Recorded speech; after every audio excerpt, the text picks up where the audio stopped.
Hi friends, welcome to the RRB study space. మనం NCERT సిరీస్ని బయాలజీని తెలుగులో చెప్పుకుంటున్నాం కదా. అందులో భాగంగా రక్త ప్రసరణ వ్యవస్థ గురించి ప్రీవియస్ క్లాసులలో 4 పార్ట్లు చేయబడింది. ఇది 5వ పార్టు. ఈరోజు హృదయం గురించి చెప్పుకుందాం. హృదయం మొదటిసారిగా గుండె పనితీరుని వివరించింది ఎవరంటే ఎరాసిస్టాస్ అనేటువంటి గ్రీక్ శాస్త్రవేత్త అనమాట. సో గుండె ఎలా పనిచేస్తుందని క్రీస్తు పూర్వంలోనే 3వ శతాబ్దంలో తెలియజేసిన వ్యక్తి ఎవరంటే ఎరాసిస్టాస్ అనమాట. గుండె యొక్క అధ్యయనాన్ని ఏమంటామంటే కార్డియాలజీ అంటాము. సో గుండె పనిచేయ విధానాన్ని మరియు గుండె యొక్క అధ్యయనాన్ని అంతే కలిపి మనం కార్డియాలజీ అంటాము. కృత్రిమ గుండెను తయారు చేసింది ఎవరంటే విలియం కోల్ఫ్ అనమాట. అయితే ఈ విలియం కోల్ఫ్ అనేవాడు కృత్రిమ గుండెను వేటితో తయారు చేశాడంట? వాల్వ్స్ ఉంటాయి కదండి, ఈ నాళాలు ఉంటాయి కదా, రక్తనాళాలు, వాటితో తయారు చేశాడనమాట. ఎప్పుడు 1957. ఈయన నెదర్లాండ్ దేశస్థుడు అనమాట. అయితే ఈయన తయారు చేసిన కృత్రిమ గుండెకు ఏమని పేరు పెట్టాడంట? జార్విక్ అని పేరు పెట్టాడు. నెక్స్ట్, ప్రపంచంలో గుండెకు మొదటిసారిగా శస్త్రచికిత్స జరిపినవాడు అంటే గుండెకు సర్జరీ చేసిన మొట్టమొదటి వ్యక్తి వచ్చేసి క్రిస్టియన్ బెర్నాల్డ్ అనమాట. ఈయన ఆఫ్రికా దేశానికి చెందినవాడు. ఈయన ఎవరికి చేశాడంటే లూయిస్ వాసిన్స్కై అనేటువంటి పేషెంట్కి ఈయన ప్రపంచంలోనే మొదటిసారిగా గుండెకు సర్జరీ చేసినటువంటి వ్యక్తి అనమాట. సో నెక్స్ట్, ఇండియాలో కూడా మనకు మొట్టమొదటిసారిగా శస్త్రచికిత్స జరిపిన వ్యక్తి ఎవరంటే డాక్టర్ వేణుగోపాల్ అనమాట. ఈయన ఎయిమ్స్ హాస్పిటల్, ఢిల్లీ హాస్పిటల్లో ఉన్నటువంటి ఎయిమ్స్ హాస్పిటల్లో 1984లో దేవిరామ్ అనేటువంటి పేషెంట్కి మన ఇండియాలో మొదటిసారిగా సర్జరీ చేశాడనమాట. ఎవరంటే వేణుగోపాల్. నెక్స్ట్, గుండె గదుల సంఖ్యలు. సో గుండె గదులు అనేది ఒక్కొక్క జీవరాశులలో ఒక్కొక్క విధంగా ఉంటాయి. వాటి గురించి అన్నిటిని గురించి వివరంగా చెప్పుకుంటాము. ఇందులో ఒక ఇంపార్టెంట్ క్వశ్చన్ వచ్చే అవకాశం ఉంది. చేపలు తీసుకుంటే చేపల్లో గుండెలో గదులు ఎన్ని ఉంటాయంట? 2 ఉంటాయి. ఉభయచరాలు అంటే నీటిపైనను నివసిస్తాయి, అలాగే భూమిపై నివసిస్తాయి అన్నమాట. వీటిని ఉభయచరాలు అంటారు. అంటే కప్ప కావచ్చు, ఇట్లాంటివి. సో ఉభయచరానికి బెస్ట్ ఎగ్జాంపుల్ వచ్చేసి కప్ప అనమాట. అయితే కప్పలో గుండెలో 3 గదులే ఉంటాయి. అయితే 3 గదుల్లో గదులు మనకు మామూలుగా అయితే 4 గదులు ఉంటాయి కదా, రెండు కర్ణికలు 2 జఠరికలు అంటాం. కానీ కప్పల 3 గదుల్లో ఒక కర్ణిక 2 జఠరికలు ఉంటాయి. నెక్స్ట్, సరీసృపాలు అంటే ఏంటి?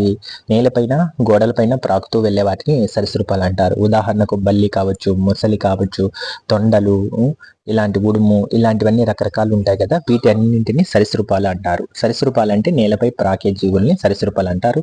ఈ సరీసృపాల్లో కూడా గుండెల్లో 3 గదులే ఉంటాయి.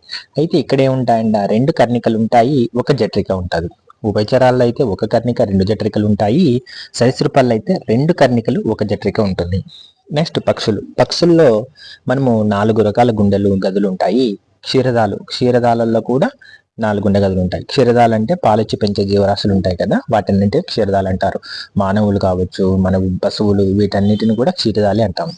అయితే ముసలిలో 4 గదులు ఉంటాయి. ఎందుకు ముసలిలో 4 గదులు ఉంటాయంటే, ఇది ముసలి అనేది ఒక సరీసృపంలో 3 గదులే కదా ఉండాల్సింది, కానీ కేవలం ఒక్క ముసలికి మాత్రమే తన గుండెలో 4 గదులు ఉంటాయి. నెక్స్ట్, బొద్దింకలో 13 గదులు ఉంటాయన్నమాట. ఈ ఇంపార్టెంట్ అన్నమాట. అత్యధిక గుండె గదులు కలిగినటువంటి జీవి ఏదైనా అన్నప్పుడు బొద్దింక వస్తుంది. వానపాములో గుండె గదుల సంఖ్య 8. నెక్స్ట్, మన గుండె ఎలా ఉంటుందంట? మన గుండె బేరీ పండు ఆకారంలో ఉండి త్రికోణంగా ఉంటుంది. బేరీ పండు అంటే మనం చెర్రీ ఫ్రూట్స్ చూస్తుంటాం అనమాట.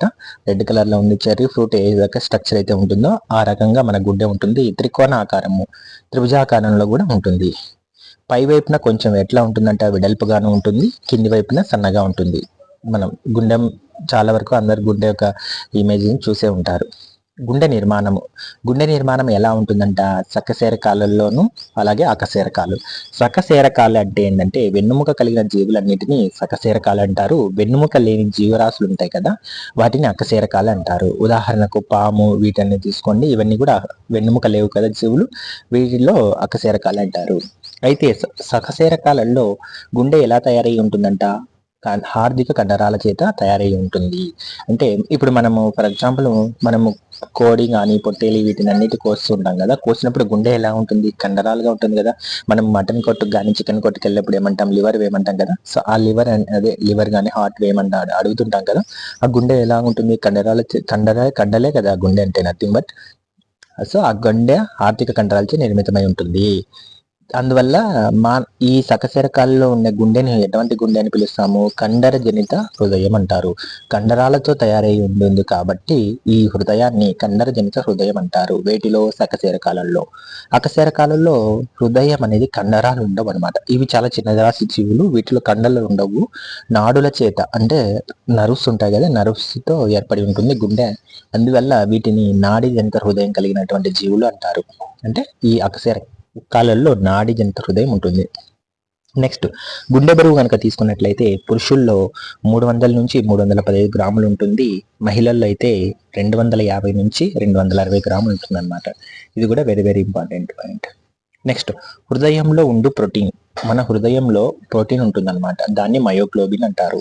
అయితే మయోగ్లోబిన్ లో ఉండే మూలకం వచ్చేసి మెగ్నీషియం. ప్రోటీన్ వచ్చేసి మయోగ్లోబిన్. ఆ మయోగ్లోబిన్ లో ఏ మూలకం ఉంటుంది అంటున్నాడంటే మెగ్నీషియం ఉంటుంది. అయితే మానవ శరీరంలో హృదయం ఎక్కడ ఉంటుంది? మీడియాస్టీనం. మీడియాస్టీనం అంటే ఏం లేదు, సాధారణంగా శరీరంలో హృదయం ఉండు స్థానం. మనకు శరీరంలో గుండె ఏమంటుందంటే ఎడమవైపు ఉంటుందని చెప్తాం కదా, కుహరంలో ఎడమవైపు ఉంటుందంటాం. సో ఇది నార్మల్ గా తను ఉండాల్సిన స్థానంలో ఉంటే దాన్ని మీడియాస్టీనం అంటారు.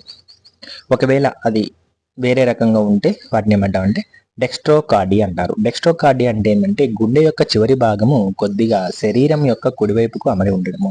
ఇప్పుడు గుండె కింద భాగం ఉంటుంది కదా, కింది భాగం వచ్చే కొద్దీ చాలా షార్ప్ గా వస్తుంది అని చెప్పుకున్నాం ఇప్పుడే. సో ఆ గుండె యొక్క చివరి భాగము, కింది భాగము శరీరం కుడివైపుకు ఎక్కువగా ఉంటే దాన్ని డెక్స్ట్రోకార్డి అంటారు. ఇది ఒక డిసీజ్ కావచ్చు, లేకపోతే మన డాక్టర్ని అడిగితే చెప్తారనమాట ఇలాంటివి. నెక్స్ట్, లివోకార్డియా. లివోకార్డియా అంటే గుండె శరీర స్థానంలో అమరి ఉండడం. గుండె మామూలుగా ఎక్కడ ఉంటుంది? మనకు ఎడమవైపున ఉంటుంది కాబట్టి ఎడమవైపున ఉండేటువంటి స్థానాన్ని మనము లివోకార్డియా అంటారు. నెక్స్ట్ వచ్చేసి హృదయ పరిమాణము అంటే ఎంత సైజు ఉంటుంది? మనం మామూలుగా ఏమంటాం, పిడికెల ఆకారం ఉంటుంది అని చెప్పుకుంటాం కదా. అయితే దీన్ని మెజర్మెంట్లో చెప్పుకుంటే 12 into 19 సెంటీమీటర్స్ ఉంటుంది అనమాట. సో పొడవు వచ్చేసి 12 ఉంటుంది, వెడల్పు వచ్చేసి 9 సెంటీమీటర్స్ ఉంటుంది. నెక్స్ట్, హృదయం యొక్క ఆకారం. సో హృదయం ఒక్కొక్కరి జీవులలో ఒక విధంగా ఉంటుంది. ఇప్పుడు మానవుడిలో కనుక తీసుకున్నట్లయితే శంకు ఎలా ఉంటుంది, లేదా పిడికెల్ ఎలా ఉంటుంది, బేరీ పండ్లు ఉంటుంది కదా, ఈ ఆకారంలో ఉంటుంది. బొద్దింకల్లో తీసుకున్నట్లయితే మనకు 13 గదులు ఉంటాయి కదా, ఈ 13 గదులు అంతా గొట్టం లాగా ఉంటుంది అనమాట, ఒక పైప్ లాగా. నెక్స్ట్, చేపలు చూసినట్లయితే ఎస్ ఆకారంలో ఉంటుంది. మీరు ఎప్పుడన్నా చేపలు కనుక కొనుక్కొని వాటిని చేస్తుంటారుగా వండుకోవడానికి, కట్ చేసినప్పుడు చూడొచ్చు అనమాట, చేప యొక్క గుండె ఎస్ ఆకారంలో ఉంటుంది. నెక్స్ట్, నీలి తిమ్మింగలం బరువు. నీలి తిమ్మింగలం అంటే బ్లూ వేల్ అంటాం కదా, ఈ బ్లూ వేల్ ఎంత వెయిట్ ఉంటుందంటే దాదాపుగా 150 కేజీల వరకు వెయిట్ ఉంటుంది. అయితే ఇంత వెయిట్ కలిగినటువంటి నీలి తిమ్మింగలం యొక్క గుండె ఎన్ని కేజీలు ఉంటుందంట? దాదాపుగా 750 కేజీలు ఉంటుంది. అంటే నీలి తిమ్మింగలం గుండె 750 కేజీలు ఉంటుంది. అంటే అతి పెద్ద సైజ్ గుండె కలిగినటువంటి జీవి ఏంటంటే నీలి తిమ్మింగలం. అయితే దీని యొక్క గుండె ఎన్నిసార్లు కొట్టుకుంటుందంట? నిమిషానికి మనకు 7 సార్లు మాత్రమే కొట్టుకుంటుంది ఈ గుండె. నెక్స్ట్, కోయల్ టిట్ పక్షి. ఈ కోయల్ టిట్ పక్షి బర్డ్ వచ్చేసి ఇది చూడండి, ఇది కోయల్ టిట్ పక్షి అనమాట. ఈ పక్షి యొక్క వెయిట్ ఎంత ఉంటుందంట? 8 గ్రాములు మాత్రమే ఉంటుంది. అయితే ఇది 8 గ్రాములు కలిగినటువంటి ఈ పక్షి యొక్క గుండె ఎంత ఉంటుందంటే 0.15 గ్రామ్స్ మాత్రమే వెయిట్ ఉంటుంది. అంటే చాలా తక్కువ వెయిట్ కలిగినటువంటి జీవి. దీని యొక్క హార్ట్ బీట్ ఎట్లా ఉంటుందంట? ఒక నిమిషానికి దాదాపుగా 1200 సార్లు కొట్టుకుంటుంది అనమాట ఈ పక్షి. సో కోయల్ టిట్ పక్షి అంటే ఇప్పుడు మనం ఇక్కడ ఏం చూస్తున్నామంటే గుండె సైజు ఎక్కువ కలిగినటువంటి జీవిని చూసాము, అలాగే గుండె తక్కువ సైజు కలిగినటువంటి జీవిని కూడా చూసాము. నెక్స్ట్, గుండెను ఆవరించి 2 పొరలు ఉంటాయి. వీటిని హృదయావరణ త్వచాలు అంటారు, అంటే పెరికార్డియం మెంబ్రెన్స్ అంటారు. అంటే గుండె చుట్టూ 2 పొరలు ఉంటాయన్నమాట. ఇప్పుడు మనం ఇంటికి చుట్టూ ఏదో కాంపౌండ్ ఎలా కట్టుకుంటామో అలా, అంటే ఆ కాంపౌండ్ మనల్ని ఏ విధంగా అయితే రక్షించుంటుందో దొంగల బెడద నుంచి ఏదైనా జంతువులు రాకోకుండా, అట్లాగే గుండె చుట్టూ కూడా 2 పొరలు ఉంటాయన్నమాట. అంటే నథింగ్ బట్ కాంపౌండ్ అనుకోవచ్చు మనం పరిభాషలో చెప్పుకోవాలంటే. వీటిని ఏమంటామంటే సైన్స్ పరిభాషలో హృదయావరణ త్వచాలు అంటారు. ఇప్పుడు చూడండి, ఈ ఇమేజ్ లో గుండె ఉంది, గుండె చుట్టూతా ఒక నీలం రంగులో ఉన్నటువంటి పొర ఉంది అనమాట. దీంట్లో ఏముంటుందంటే ఒక లిక్విడ్ ఉంటుంది అనమాట, ఫ్లూయిడ్ ఉంటుంది. ఈ ఫ్లూయిడ్ ఏం చేస్తుందంటే గుండెను ప్రమాదాల నుండి కాపాడుతూ ఉంటుంది. ఈ 2 పొరల మధ్య భాగం ఉన్నటువంటి హృదయావరణ ద్వారం నిండి ఉంటుంది. ఇది ఏం చేస్తుందంటే గుండెను అఘాతాల నుండి కాపాడుతుంది. ఇప్పుడు మనకు ఏదైనా గుండెకు ఏమైనా జబ్బలు తగిలినా కానీ, ఇప్పుడు ఎవరైనా చెస్ట్ మీద బలంగా గుద్దడం వల్ల, లేకపోతే మనం పడుకునేటప్పుడు బొక్కబోర్ల పడుకున్నప్పుడు, నిద్రపోతున్నప్పుడు కూడా మన గుండె మీద ప్రెజర్ పడుతుంటుంది కదా, ఇలాంటివి ఏమన్నా జరగకోకుండా ఈ ఫ్లూయిడ్ అనేది, ఈ ద్రవము మన గుండెను కాపాడుతూ ఉంటుంది. గుండె వెలుపల ఉన్న పొరను ఎపికార్డియం అని, గుండె యొక్క లోపలి పొరను ఎండోకార్డియం అంటారు. బయట ఉంది కాబట్టి ఎపికార్డియం అని, లోపల ఉంటుంది కాబట్టి ఎండోకార్డియం అని పిలుస్తామంట. నెక్స్ట్ వచ్చేసి కర్ణికలు మరియు జఠరికలు. సో గుండెలో 4 గదులు ఉంటాయి కదా, పై గదులను కర్ణికలని, కింది గదులను జఠరికలని అంటామని చెప్పుకున్నాం. అయితే కర్ణికల కన్నా జఠరికలు పెద్దగా ఉంటాయి. ఎందుకంటే పై భాగం అనేది విడత తక్కువగా ఉంటుంది, కిందికి వచ్చే కొద్ది విడత ఎక్కువ అయిపోతుంది కాబట్టి ఇక్కడ జఠరికలు అనేవి పెద్దగా ఉంటాయి. నెక్స్ట్ ఎడమ వైపు ఉన్న కర్ణిక జఠరికలు కుడివైపు వాటికంటే చిన్నవిగా ఉంటాయి. అంటే మనకేమంటున్నాడు, ఎడమ వైపు ఉన్నటువంటి, ఇప్పుడు గుండె చూపిస్తే చూడండి, ఇది గుండె కదా, గుండె ఫ్లోచార్ట్ గీసాను కదా నేను, ఎడమ వైపు ఉన్నటువంటి కర్ణికలు జఠరికలు కుడివైపు కంటే చిన్నవిగా ఉంటాయి అని చెప్తున్నాడు అనమాట. నెక్స్ట్ రెండు జఠరికలు కండరయుతమైన విభాజకాలతో వేరు చేయబడి ఉంటాయి. అంటే 2 కర్ణికలకు 2 జఠరికలకు ఒక మధ్య ఒక అడ్డుగోడలాగా ఉంటుంది అనమాట, వాటిని విభాజకం అంటారు. కర్ణికలు జఠరికల మధ్య కవాటయుతమైనటువంటి రంధ్రాలు ఉన్నాయి. కర్ణికలు జఠరికల మధ్య కవాటాలు ఉన్నాయి. మీకు ఈ ఫ్లో చార్ట్ లో కూడా చూడొచ్చు, వీటిలో కవాటాలు ఉన్నాయి కదండి. ఇక్కడ అగ్రద్వయ కవాటం అని, ఇక్కడ వచ్చేసి అగ్రద్వయ కవాటం, ఇక్కడ అగ్రద్వయ కవాటం అని చెప్పి 2 కవాటాలు ఉన్నాయి కదా, వీటిని ఏమంటారంటే కవాటాలని పిలుస్తాము. కండరయుతమైనటువంటి కవాటాలు ఉంటాయని చెప్పి అన్నాడు. నెక్స్ట్ పూర్వ పరమహాశిరలు తెరుచుకునే రంధ్రాలు ఎక్కడ ఉంటాయంటే కుడి కర్ణికలు ఉంటాయి. ఇప్పుడు ఈ ఇమేజ్ లోనే మనం చూసినట్లయితే ఇక్కడ చూడండి, ఇప్పుడు ఇక్కడ చూడొస్తూ పూర్వ మరియు ఊర్ధ సిరలు లేదా పూర్వ మహాశిరని అంటాము. ఇక్కడ చూస్తే పరమహాశిరని లేదా అదో బృహశిర అంటారు. ఇవన్నీ కూడా ఎక్కడికి వచ్చి ఉన్నాయి, మనకు చూస్తే కుడి కర్ణికలోకే కదండి వచ్చినవి. చెడు రక్తం అంతా కుడి కర్ణికలోకి వస్తుంది. ఇక్కడి నుంచి శరీర భాగాల నుంచి కుడి రక్తం ఇక్కడికి వస్తుంది. తల పై భాగము చేతుల నుంచి కూడా చెడు రక్తం అనేది కుడి కర్ణికలోకి వస్తుంది. నెక్స్ట్ వచ్చేసి ఏమంటున్నాడు, కవాటాలు ఏ పనిచేస్తాయి, కవాటాల యొక్క విధి గురించి చెప్తున్నాడు. ఇవి కర్ణికలకు జఠరికలకు మధ్య చీలికలాగా పనిచేస్తాయి. కవాటాలు అనేది రక్తాన్ని కర్ణికల నుండి జఠరులకు పంపిస్తాయి అనమాట. నథింగ్ బట్ ఒక డోర్ అనమాట. మనం ఇంట్లోకి 2 రూమ్లు ఉన్నటువంటి రెండు రూమ్లకి మధ్య ఒక డోర్ ఏ విధంగా ఉంటుందో, ఒక రూమ్ నుంచి ఇంకో రూమ్ లోకి వెళ్ళడానికి డోర్ ఏ విధంగా ఉంటుందో, ఈ కర్ణిక నుంచి జఠరికలకు వెళ్లే మధ్యలో ఒక కవాటం ఉంటుంది అనమాట. కవాటం నథింగ్ బట్ డోర్ అని అనుకోవచ్చు మనం. నెక్స్ట్ కవాటాల యొక్క రకాలు వచ్చేసి అగ్రద్వయ లేదా త్రిపత్ర కవాటాలు అంటారు. అగ్రత్రయ లేదా త్రిపత్ర కవాటాలు అంటే ఇందులో 3 కవాటాలు ఉంటాయి. నెక్స్ట్ అగ్రద్వయ లేదా ద్విపత్ర కవాటాలని ఇవి 2 ఉంటాయి. పుపుస కవాటాలు మరియు మహాధమని కవాటాలు అని చెప్పేసి ఇవి కూడా 3 ఉంటాయి అన్నమాట. నెక్స్ట్ కవాటాలను నియంత్రించేందుకు తోడ్పడే కండర తంతువులు వచ్చేసి స్నాయురజ్జులు అంటారు. అంటే కవాటాలు ఇప్పుడు మనము డోర్ కి మూయడానికి క్లోజ్ చేయడానికి మనము ఒక గడియ ఎలా పెడతామో అట్లాగే వీటిని నియంత్రించేటువంటి కొన్ని కండర తంతువులు ఉంటాయన్నమాట. వాటిని ఏమంటారంటే స్నాయురజ్జులు అని పిలుస్తారు. కుడి కర్ణికకు కుడి జఠరికకు మధ్య గల కుడి కర్ణిక జఠరికాంతర విభాజము పై గల కవాటమును అగ్రద్వయ కవాటం అంటారు. ఇది ఇంత కన్ఫ్యూజ్ పడాల్సిన అవసరం ఏం లేదు. కుడి కర్ణిక కుడి జఠరిక ఉంటుంది కదా, వీటి మధ్య ఇక్కడ చూడండి కుడి కర్ణిక కుడి జఠరిక ఉంది కదా ఈ ఇమేజ్ లో, వాటి మధ్యలో ఒక కవాటం లాగా ఒక డోర్ లాగా ఉంది. అది కార్బన్ డైఆక్సైడ్ కలిగినటువంటి ఇమేజ్ లో చూడొచ్చు. దీన్ని అగ్రద్వయ కవాటం అంటారు. అదే విధంగా ఎడమ కర్ణిక నుండి ఎడమ జఠరిక మధ్య ఉండేటువంటి ఒక కవాటం ఉంది కదా, అంటే నథింగ్ బట్ ఒక డోరు, దాన్ని అగ్రద్వయ కవాటం అంటారు. అంతే, ఏం లేదు, ఇక్కడ కన్ఫ్యూజ్ అవ్వాల్సిన అవసరం ఏం లేదు. అయితే ఈ అగ్రద్వయ కవాటం ఏం చేస్తుందంటే చెడు రక్తాన్ని సరఫరా చేస్తుంది. ఇప్పుడు చూడండి ఇక్కడ చెడు రక్తం ఇప్పుడు మీకు కనిపించవచ్చు. కుడి కర్ణికలోకి శరీర భాగాల నుంచి చెడు రక్తం వచ్చింది. ఈ చెడు రక్తం కుడి కర్ణిక నుంచి కుడి జఠరికలోకి ఈ అగ్రద్వయ కవాటం ద్వారా, ఈ డోర్ ద్వారా కిందికి వస్తుంది అనమాట. కిందికి వచ్చిన తర్వాత ఈ కుడి జఠరికలో నుంచి ఈ చెడు రక్తం అంతా ఊపిరితిత్తులకు వెళ్ళిపోతుంది. ఎందుకంటే ఈ చెడు రక్తంలో కార్బన్ డైఆక్సైడ్ ఎక్కువగా ఉంది కదా, కార్బన్ డైఆక్సైడ్ ఊపిరితిత్తులకు పంపిస్తే మనము శ్వాస జరిపినప్పుడు నిశ్వాసలో ఈ కార్బన్ డైఆక్సైడ్ అనేది బయటకు వెళ్ళిపోతుంది అనమాట, అందుకోసం.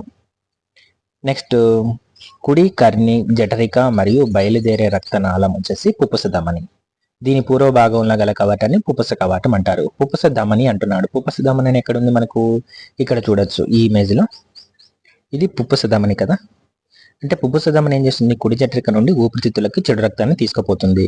ఇక్కడ ఈ కుడి జఠరిక నుంచి ఎంట్రన్స్ ఉంటుంది కదా, ఇక్కడ రక్తం అనేటువంటి ప్లేస్ కనిపిస్తుంది కదా, ఇది ఎంట్రన్స్ అనమాట. దీన్ని ఏమంటారంటే పుప్పస ధమని కవాటం అంటారు. ఈ కవాటం ద్వారా రక్తం కుడి జఠరిక నుండి ఊపిరితిత్తులకు వస్తుంది.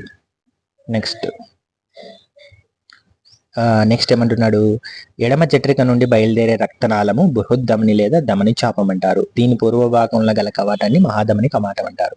ఇప్పుడు మళ్ళీ ఇక్కడ చూడొచ్చు మీరు ఈ ఇమేజ్ లో చూస్తే మనకి ఏముంది, ఎడమ జఠరిక నుంచి మంచి రక్తం అనేది శరీర భాగాలకు వెళ్తుంది. ఇక్కడ దీన్ని ఏమంటారంటే మహాధమని అంటారు. ఇక్కడ ఎంట్రన్స్ ఉంది కదా, ఈ ఎంట్రన్స్ భాగాన్ని మహాధమని కవాటం అని అంటారు. ఇది ఎడమ జఠరిక నుంచి మంచి రక్తాన్ని శరీర భాగాలకి సప్లై చేస్తుంటుంది. నెక్స్ట్ వచ్చేసి ఎడమ జఠరిక నుండి మంచి రక్తాన్ని మహాధమనిలోకి పంపించడం యొక్క దీని పని ఏంటంటే మహాధమని కవాటం చేసే పని. నెక్స్ట్ పుప్పస ధమని కవాటం. పుప్పస ధమని కవాటం ఏం చేస్తుంది అన్నాడు, కుడి జఠరిక నుండి చెడు రక్తాన్ని పుప్పస ధమనిలోకి పంపిస్తుంది. ఇప్పుడు మీకు ఇక్కడ చెప్పాను, పుప్పస ధమని ఇక్కడ ఉంది. ఈ పుప్పస ధమని ఏం చేస్తుంది అంటే కుడి జఠరికలో నుంచి చెడు రక్తాన్ని ఊపిరితిత్తులకు తీసుకెళ్తుంది అని చెప్తున్నాడు. నెక్స్ట్ వచ్చేసి గదులు తీసుకుంటే కుడివైపున ఉన్నటువంటి గదులు ఏ విధంగా ఉంటుంది, చెడు రక్తం ప్రవహిస్తుంటుంది. గుండె యొక్క ఎడమ వైపు ఉన్నటువంటి గదుల్లో మంచి రక్తం ప్రవహిస్తుంటుంది. ఉదాహరణకు చూడండి, ఇప్పుడు ఇది కుడివైపు ఉన్నటువంటి 2 గదులు, ఇవి ఎడమవైపు ఉన్నటువంటి 2 గదులు. ఈ కుడివైపు ఉన్నటువంటి 2 గదుల్లో కుడి కర్ణికలోకి ఏమొస్తుంది, అంతట చూసినా మనకు చెడు రక్తమే వస్తుంది. ఇక్కడి నుంచి చెడు రక్తం వస్తుంది, ఇక్కడి నుంచి చెడు రక్తం వస్తుంది, ఇక్కడి నుంచి కూడా హృదయ కండరాల నుంచి కూడా చెడు రక్తం వస్తుంది. అయితే ఈ కుడి కర్ణికలకు అంతా కూడా చెడు రక్తమే ఉంది. ఈ చెడు రక్తం అంతా ఈ అగ్రతవయ కవాటం అనే డోర్ ద్వారా కుడి జఠరికలకు వస్తుంది. అంటే కుడి జఠరికలో కూడా మనకు చెడు రక్తమే ఉంది. ఈ కుడి జఠరికలో ఉన్నటువంటి చెడు రక్తము ఈ ఈ పుప్పస ధమని ద్వారా ఊపిరితిత్తుల్లోకి వెళ్ళిపోయి బయటికి వెళ్ళిపోతుంది. అదే చెప్తున్నాడు. అంటే గుండె యొక్క కుడివైపున ఉన్నటువంటి గదులలో చెడు రక్తం ఉంటుంది, ఎడమవైపు ఉన్నటువంటి గదులలో మంచి రక్తం ఉంటుంది. ఇప్పుడు చూడండి, మనకు ఈ బయట మనం ఊపిరితిత్తుల్లో నుంచి మంచి రక్తం ఉంది కదా, ఆక్సిజన్ రక్తము. ఈ ఆక్సిజన్ రక్తం ఎలా వచ్చింది, ఎడమ కర్ణికలోకి వచ్చింది. ఈ ఎడమ కర్ణికలోకి వచ్చినటువంటి ఆక్సిజన్ కలిగిన మంచి రక్తం ఏమైతుంది, ఈ ఒక కరోనరీ ధమని ద్వారా హృదయ కండరాలకు వెళ్తుంది. ఈ గేట్ ఉంది కదండి, అగ్రద్వయ గేట్, ఈ అగ్రద్వయ గేట్ నుంచి ఎడమ జఠరికలోకి వస్తుంది. ఈ ఎడమ జఠరిక నుంచి మంచి రక్తం శరీర భాగాల్లోకి వెళ్తుంది. ఏ దాని ద్వారా వెళ్తుంది శరీర భాగాల్లోకి, మహాధమని ఉంది కదండి, ఈ మహాధమని ద్వారా వెళ్తుంది. అంటే ఏమంటున్నాడంటే గుండె కుడివైపు ఉన్నటువంటి గదులలో చెడు రక్తం ఉంటుంది, ఎడమవైపు ఉన్నటువంటి గదులలో మంచి రక్తం ఉంటుంది. స్వీకరణ గంధులని వేటిని అంటారు, స్వీకరిస్తున్నాయి కాబట్టి వెయిటింగ్ కర్ణికలు అంటారు. ఈ ఇమేజ్ లో చూడొచ్చు, కుడి కర్ణిక ఏం చేస్తుంది, శరీర అన్ని భాగాల్లో నుంచి కూడా చెడు రక్తాన్ని స్వీకరిస్తుంది. కాబట్టి ఇవి స్వీకరించేటివి కాబట్టి కుడి కర్ణికను స్వీకరించే వాటిని అంటారు. ఇచ్చేటివి ఏంటి అంటే జఠరికలు, ఎడమ జఠరిక ఇస్తుంది కాబట్టి దీన్ని ఇచ్చే వాటి అని చెప్పుకోవచ్చు. మానవుల్లో రోజుకు గుండె కవాటాలు ఎన్నిసార్లు మూసుకొని తెరుచుకుంటాయి, దాదాపుగా 103,608 సార్లు. ఇది ఎలా అంటే మనకు సాధారణంగా గుండె కొట్టుకొని 70 సార్లు కొట్టుకుంది అనుకుంటే మనకు 24 గంటలు కదా రోజుకి, గంటకు 60 నిమిషాలు. కాబట్టి మనము 70 × 24 × 60 వేస్తే ఈ 103,608 సార్లు వస్తుంది. ఇది ఇమేజ్. నెక్స్ట్ హార్దిక వలయం. హార్దిక వలయం అంటే కార్డియాటిక్ సైకిల్. మన గుండె ఒకసారి కొట్టుకుంటుంది కదా డబ్ అని, సో అట్లాంటి దాన్ని ఒకసారి గుండె సంకోచించడం వ్యాకోచించడాన్ని మనం హార్దిక వలయం ఉంటాం.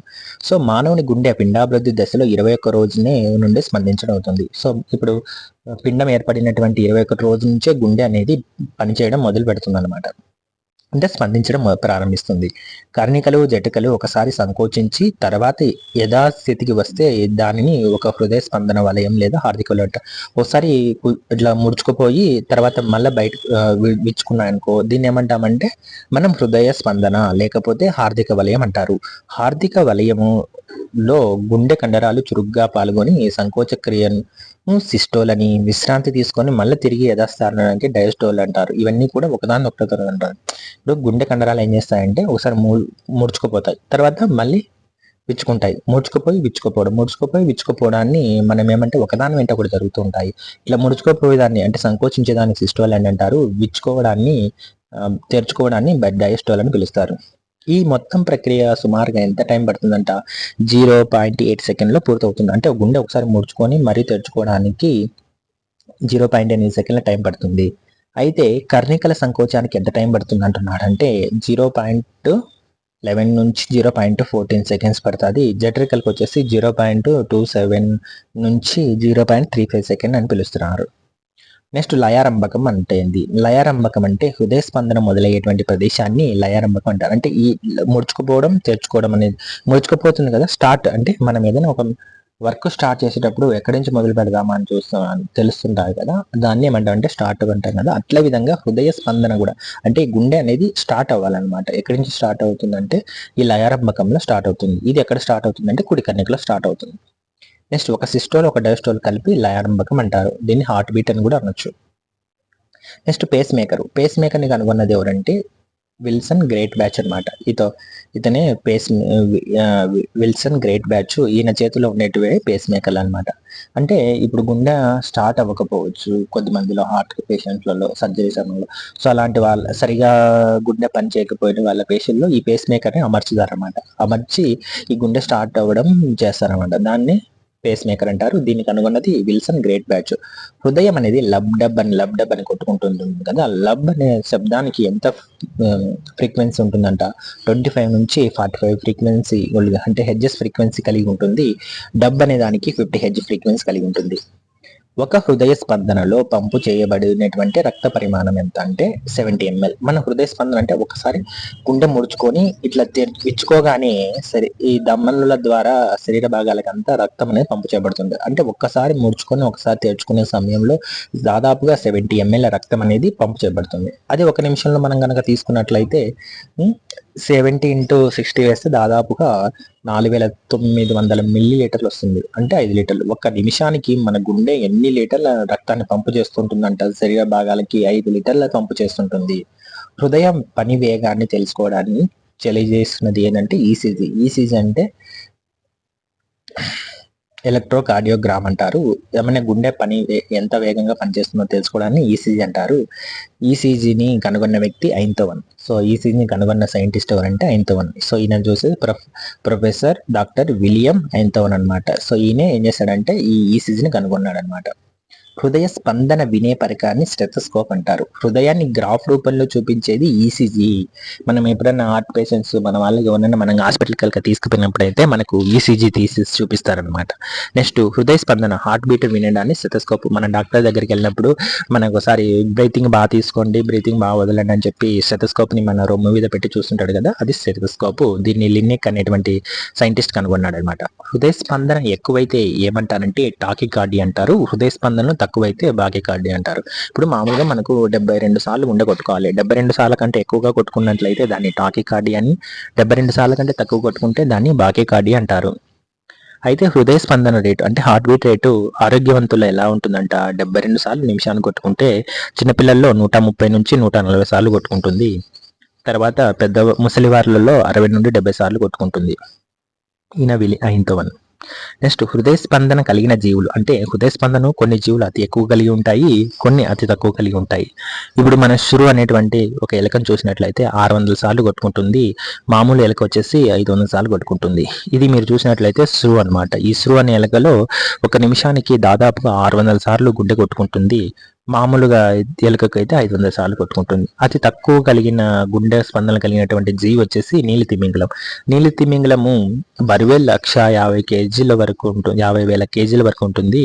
దాని యొక్క గుండె బరువు వచ్చేసి 760 కేజీలు ఉంటుందని చెప్పుకున్నాం. అయితే అది గుండె ఎన్నిసార్లు కొట్టుకుంటుందంటే నిమిషానికి 7 సార్లు మాత్రమే గుండె కొట్టుకుంటుంది. నెక్స్ట్ ఏనుగు వచ్చేసి 28 సార్లు. అంటే తిమింగలం తర్వాత పెద్ద జీవి వచ్చేసి ఏనుగే కదా. ఏనుగు యొక్క గుండె హార్ట్ బీట్ రేట్ ఎంత అంటే 28 సార్లు నిమిషానికి కొట్టుకుంటుంది. నెక్స్ట్ హృదయ స్పందనను పెంచే చర్యలు ఉంటాయి. అంటే ఈ హార్ట్ బీట్ని కొన్ని పెంచే చర్యలు ఉంటాయి, కొన్ని తగ్గించే చర్యలు ఉంటాయి. సో పెంచేటివి ఏంటంటే సహానుభూత నాడులని, ఎపినెఫ్రాన్ అని, థైరాక్సిన్ అంటారు. సో ఇవన్నీ కూడా అంతఃస్రావిక వ్యవస్థ చాప్టర్లో మనం డీటెయిల్గా చెప్పుకుంటాము. తగ్గించే చర్యలు వచ్చేసి సహానుభూత నాడులు అంటారు. ఇవన్నీ బ్రెయిన్కి సంబంధించినటువంటి చర్యలు అనమాట. సో మన బ్రెయిన్ సిగ్నల్స్ పంపిస్తుంటుంది అనమాట హార్ట్ బీట్కి.